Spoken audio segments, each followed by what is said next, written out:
In the 6th century BCE, a small settlement clung to 7 hills beside the Tiber River. It possessed no great walls, no mighty fleet, no vast treasury. Its neighbours were stronger, richer, and more advanced. Yet within 5 centuries, this unremarkable cluster of huts would dominate the entire Mediterranean world. This is the story of how Rome became dangerous, and why.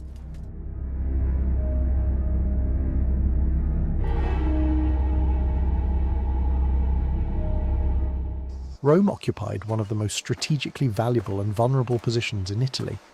The Tiber provided access to the sea, while the 7 hills offered natural defences and the river crossing attracted trade. But these advantages came with constant exposure to rivals. Early Romans lived simply. Their huts were timber and thatch, their tools bronze and wood. What distinguished them was not wealth or sophistication, but a particular form of social organisation. From the beginning, Roman men gathered in assemblies to make collective decisions about war, land and leadership, a habit of shared governance that would prove essential to their survival. Every farmer was also a soldier. Roman men worked their fields with tools in one hand and weapons within reach. This was not choice, but necessity. Etruscan cities dominated the north, Sabine tribes pressed from the east, and Latin rivals competed from the south. Rome sat encircled, and its people knew that survival required constant readiness. The Etruscans, Rome's most powerful neighbours, possessed everything Rome lacked. Massive stone fortifications, advanced metalworking, sophisticated art and disciplined military formations. For a time, Etruscan kings even ruled Rome directly. But subjugation brought opportunity. Romans observed Etruscan engineering techniques, military organisation and urban planning. They learned drainage construction that would transform their swampy valley into a functioning city centre. Yet subjugation planted the seeds of rebellion. Roman aristocrats had never accepted foreign rule willingly, and in the final years of the 6th century BCE, they moved against the Etruscan monarchy. The expulsion of the kings became foundational to Roman identity, a rejection not merely of foreign rule but of kingship itself. In its place, Romans established something remarkable, the consulship, with 2 leaders elected annually, each holding equal power, each able to check the other. Concentrated power had become synonymous with tyranny. For more than a century, the young republic grew steadily, absorbing lessons from its neighbours while developing its own institutions. Then, around 390 BCE, Catastrophe arrived from beyond the known world. The Gauls were Celtic peoples from beyond the Alps, tall, fierce warriors armed with long iron swords superior to Roman bronze. When they poured into central Italy, Rome sent its army north to stop them at the Allia River. The battle lasted only hours. Gallic cavalry encircled the rigid Roman phalanx while their infantry overwhelmed it with sheer ferocity. The Roman army disintegrated, and survivors fled in all directions.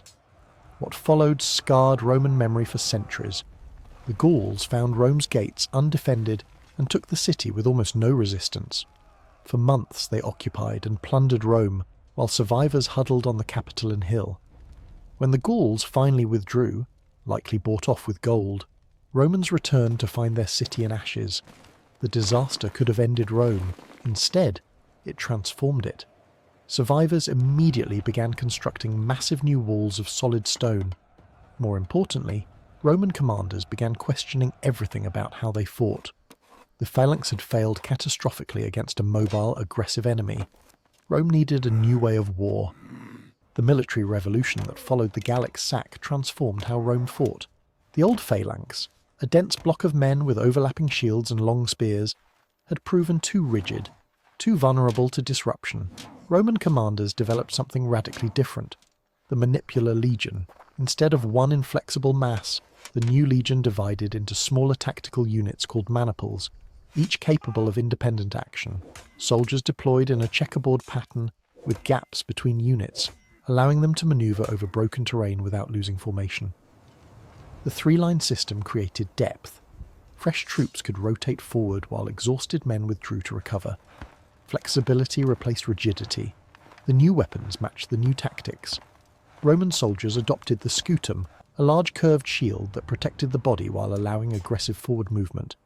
The pilum, a heavy javelin with a soft iron shank, was designed to bend on impact, making it impossible for enemies to throw back, and the gladius, a short stabbing sword, proved lethal at close quarters, where longer weapons became liabilities. Rome tested its reformed legions against the Samnites, fierce mountain warriors whose territory sprawled across the central Apennines. The hill country that had trapped rigid phalanxes became manageable for flexible maniples, each finding its own path up the slopes. What emerged from decades of Samnite warfare was a military system hardened by necessity. Then came a war closer to home. Rome's Latin allies, bound by treaties that increasingly favoured Roman interests, finally rebelled. The fighting was brutal precisely because both sides were so similar. Latin soldiers used the same equipment, spoke the same language, employed the same tactics. Rome won, but what followed demonstrated strategic genius. Rather than simply crushing the Latins, Rome absorbed them through graduated integration. Some communities received full Roman citizenship with voting rights and legal protections. Others received citizenship without the vote, commercial and legal privileges, but no political voice. Still others became formal allies bound by treaty to provide troops while governing themselves. This spectrum gave every Italian community a stake in Roman success and a potential path upward. The physical infrastructure binding this system together was equally important. Beginning in the late 4th century, Rome built roads on a scale the ancient world had never seen. The Via Appia established the template, a precisely surveyed route, engineered in multiple compacted layers, paved with fitted stones and maintained permanently. These were not mere paths but military instruments. Legions marching on paved surfaces moved faster than on dirt tracks, arriving at crises before enemies could consolidate. Supply convoys operated efficiently regardless of weather. Couriers carried orders at speeds that made coordination across hundreds of miles possible. Roman military power became projectable in ways no previous state had managed. Where roads reached, colonies followed. Rome planted fortified settlements at strategic points throughout Italy, populated by citizen soldiers, often veterans who received land grants in exchange for permanent residence. These colonies served as military garrisons, commercial hubs, and cultural engines simultaneously. Each colony replicated Rome in miniature: grid streets, central forum, temples to Roman gods. Over generations, colonists intermarried with locals, traded daily across ethnic lines, and raised children who spoke Latin and identified with Roman institutions. Young men from these communities mustered annually for military service, marching the roads back toward Rome and then outward to new wars. The system fed itself. Conquest funded colonies. Colonies produced soldiers. Soldiers enabled further conquest. Within a few generations, the colonies became engines of assimilation. Young men born to Roman settlers and local mothers mustered for military service, marching the roads back toward Rome and then outward again to new campaigns. The system fed itself. Conquest funded colonies. Colonies produced soldiers. Soldiers enabled further conquest. The allied Italian cities that remained outside direct Roman control still contributed to Roman power. They kept their own governments, their own customs, their own military traditions, but treaty obligations required them to provide troops when Rome called. These allied contingents fought on the flanks of Roman legions, their cavalry and light infantry complementing Roman heavy infantry. The alliance system multiplied Roman military manpower enormously. By the mid-3rd century, Rome could mobilize hundreds of thousands of soldiers drawn from across the peninsula, numbers no single Mediterranean power could match. When Rome lost a battle, even a catastrophic one, the manpower system allowed it to replace entire armies within months. When enemies won victories, they often lacked the resources to win again. This system faced its ultimate test when Carthage intervened.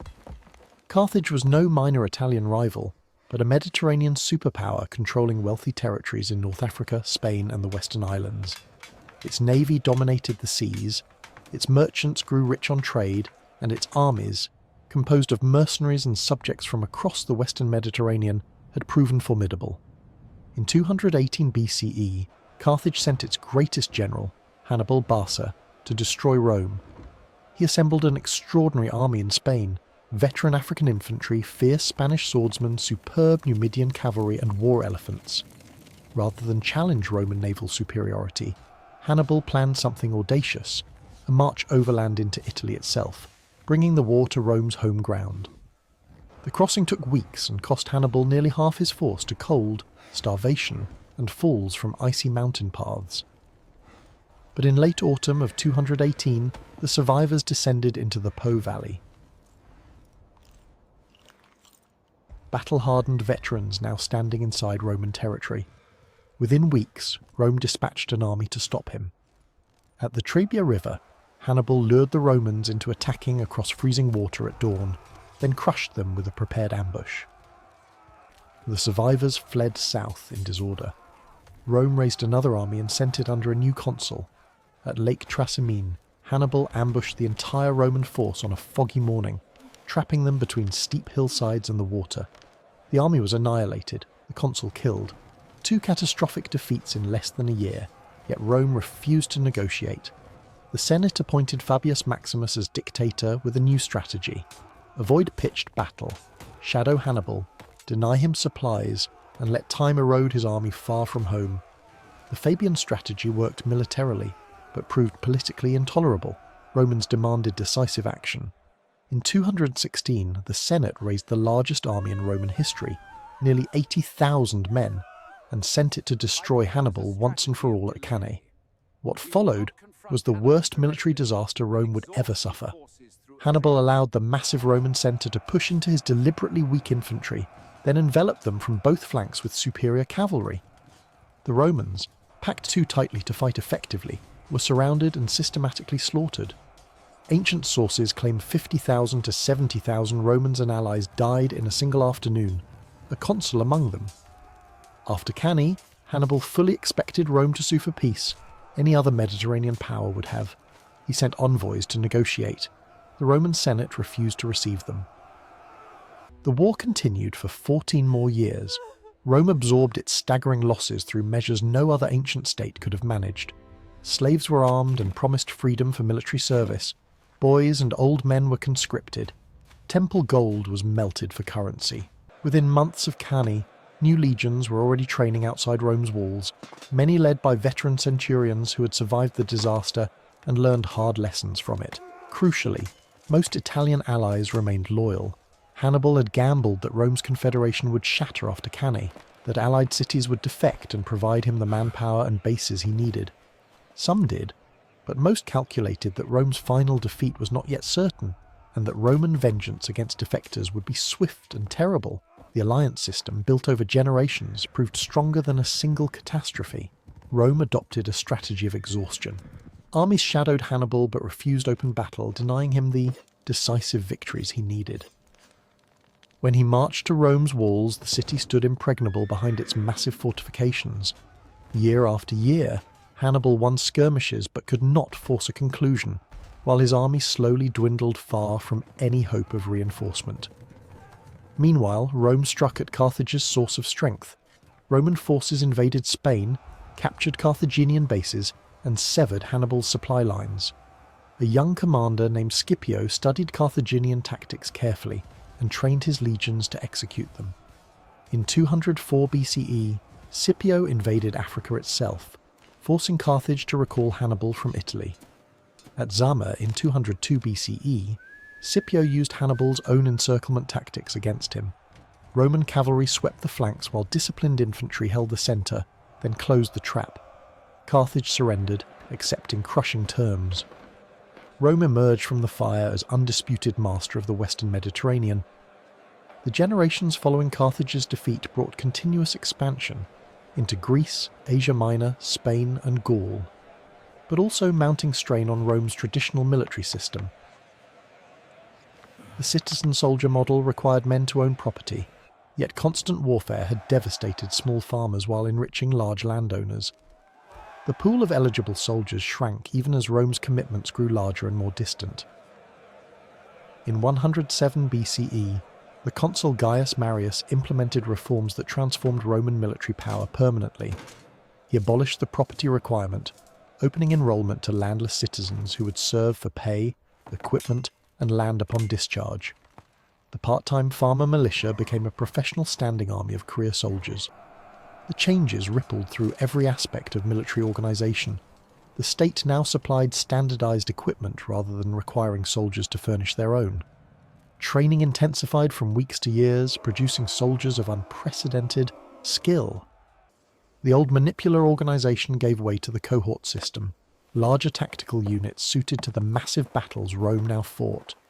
Each legion received its own eagle standard, creating fierce unit identity that bound men together across decades of service. The professional legionary became a military specialist who could also build roads, construct bridges, erect fortifications, and operate siege equipment. Auxiliary units recruited from conquered peoples added cavalry, archers, and specialists that Roman tradition lacked. The result was a combined arms force of remarkable flexibility. These professional legions could campaign for years in distant territories, sustaining themselves through systematic logistics and engineering. They represented the culmination of centuries of Roman military evolution, an instrument that could project overwhelming force anywhere in the known world and maintain it indefinitely. By the 1st century BCE, Rome controlled the entire Mediterranean basin. The transformation was total. A city that once feared Etruscan neighbours now governed from Britain to Syria, from the Rhine to the Sahara. Wealth flowed from 3 continents into the capital, rebuilding it in marble and supporting a population of nearly 1 million, the largest city the ancient world had ever seen. Roman roads connected this vast territory into a functioning system. Grain ships from Egypt fed the capital. Tax collectors in every province extracted wealth for Roman coffers. Roman law replaced local customs, creating uniform rules for commerce and property across thousands of miles. Provincial elites adopted Latin, or togas, and built cities on Roman models. Conquered peoples served in auxiliary units, earning citizenship through military service, their sons becoming Romans in turn. The legions that maintained this order represented the perfected instrument of Roman military evolution. Professional soldiers equipped by the state trained for years, capable of fighting, building, and administering in equal measure. They could campaign indefinitely in any terrain, supplied by roads they built themselves, garrisoned in camps that became permanent towns. What made Rome truly dangerous was never any single advantage. It was the system, the capacity to absorb defeats that would destroy other states, to learn from enemies and adopt their methods, to turn conquered peoples into sources of strength rather than perpetual resistance. Every crisis from the Gallic sack to Hannibal's invasion had forced adaptations that created lasting advantages. Rome began as a vulnerable settlement surrounded by stronger neighbours. 5 centuries later, it stood as master of the known world. The most dangerous power antiquity ever produced, built not on genius but on relentless systematic adaptation.